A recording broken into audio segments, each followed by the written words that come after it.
আবাসের টাকা যারা যোগ্য তারা পেতে শুরু করবে। হ্যাঁ, সময়সীমাও বেঁধে দেওয়া হয়েছে। আবাসের অর্থ বরাদ্দের প্রক্রিয়াও শুরু, কিন্তু কবে থেকে, কি নির্দেশ এসেছে পঞ্চায়েত দপ্তরের তরফ থেকে, আরো বিস্তারিত আপনাদের জানাবো। সোমরাজ রয়েছে আমার সঙ্গে, আরো বিস্তারিত বলতে পারবে। সোমরাজ, একেবারে তাহলে সময়সীমাও বেঁধে দেওয়া হলো, পঞ্চায়েত দপ্তরের তরফ থেকে কি নির্দেশ এলো?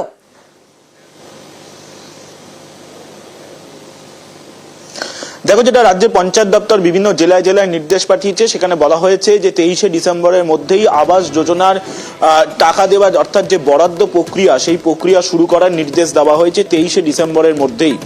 এর আগে রাজ্যের পঞ্চায়েত দপ্তরের তরফে ডিসেম্বর মাসের দ্বিতীয় সপ্তাহ বলা হয়েছিল, কিন্তু সেই সময়সীমাটা আরও পিছিয়ে দিয়ে এবার 23শে ডিসেম্বরের মধ্যে আবাস যোজনার টাকা বরাদ্দ করার প্রক্রিয়া শুরু করার নির্দেশ দেওয়া হয়েছে।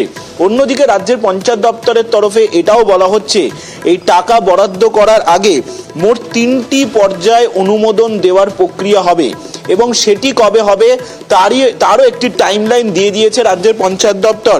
সেখানে বলা হচ্ছে, প্রথম দফায় গ্রাম সভা অনুমোদন দেবে আবাস যোজনার তালিকায়, যেটি হবে 11ই ডিসেম্বরের মধ্যে। তারপরে ব্লক লেভেল কমিটি অর্থাৎ বিডিওর নেতৃত্বে যে কমিটি রয়েছে তারা অনুমোদন দেবে আবাসের তালিকা, সেটি হবে 13ই ডিসেম্বরের মধ্যে। আর ডিস্ট্রিক্ট লেভেল কমিটি অর্থাৎ যেখানে জেলা শাসকের নেতৃত্বাধীন যে কমিটি, সেই কমিটি অনুমোদন দেবে আবাসের তালিকায় 16ই ডিসেম্বরের মধ্যে। আর তারপরেই ফান্ড রিলিজ হবে 23শে ডিসেম্বরের মধ্যেই ফান্ড রিলিজ করার প্রক্রিয়া শুরু করতে হবে। তাছাড়াও রাজ্যের পঞ্চায়েত দপ্তরের তরফে যে নির্দেশ জেলায় জেলায় পাঠানো হয়েছে, সেখানে এটাও বলা হচ্ছে 29শে নভেম্বর থেকে 6ই ডিসেম্বর পর্যন্ত আবাস যোজনার এই তালিকা অর্থাৎ কারা কারা বাড়ি পাবেন তার তালিকা BDO office, SDO office, DM office এবং তার সঙ্গে প্রত্যেকটা জেলার যে অফিসিয়াল ওয়েবসাইটগুলো রয়েছে সেখানে দিতে হবে। 29শে নভেম্বর থেকে 6ই ডিসেম্বর পর্যন্ত এই তালিকা থাকবে। এই তালিকা থেকে যদি কারোর কোনো অভিযোগ থাকে তাহলেও 6ই ডিসেম্বরের মধ্যেই সেই অভিযোগের নিষ্পত্তি করতে হবে।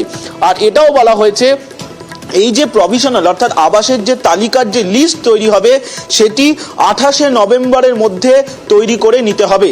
রাজ্যের পঞ্চায়েত দপ্তরের তরফে এই নির্দেশ বিভিন্ন জেলায় জেলায় পাঠানো হয়েছে। এবং তুমি জানো যে আবাস যোজনার যে তালিকার যে সমীক্ষা পর্ব, সেই সমীক্ষা পর্ব নিয়ে 2 দফায় নির্দেশ পাঠিয়েছিল পঞ্চায়েত দপ্তর। আর তারপরে আবার পঞ্চায়েত দপ্তর রিভাইজড করলো অর্থাৎ সংশোধন করে ফের জানালো যে 23শে ডিসেম্বরের মধ্যেই টাকা দেওয়ার প্রক্রিয়া শুরু করতে হবে। যারা উপভোক্তা থাকবেন, যাদের তালিকায় নাম থাকবে, তাদের টাকা দেওয়ার প্রক্রিয়া 23শে ডিসেম্বরের মধ্যেই শুরু করে দিতে হবে। একদমই সোমরাজ।